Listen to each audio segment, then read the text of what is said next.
अभी मजा आएगा ना भिड़ो। ए भैया ए रुको जरा सबर करो। हाँ सन्यासी घरे जाए खाओ। ये तो सरवा लगा था लोनमा वाला बाका। अब सरवा जान जाए तो अब सरवा लोन मांगे लागे और न पाए सरवा ही अब बहन मतारी गरिया बेइज्जत करे। और अभी तो रुको। अरे उ का हो न भैया, ओकरे घरे का करे जाबा राजू।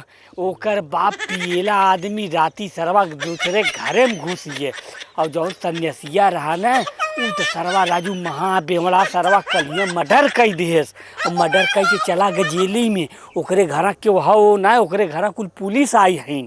और अभी तो रुको।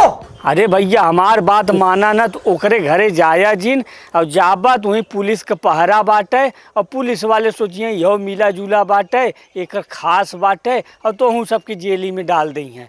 भाई हम तो तुम्हें सबके आपन समझत ही बताओ थी, बाकी तुम्हार सबकी मर्जी। ए भैया बहुत बढ़िया करे कि बताई दी है। हम जात रहे लड़की की शादी करे ओकरे घरा। अरे राम राम, ये हम का कहते हे भैया सुना सुना हे भैया भैया भैया अरे हम ही ताने आती है। ए भैया रुकिया, ए भैया ए भैया रुकिया, ए राजू ए डॉक्टर भैया हम का कह दे।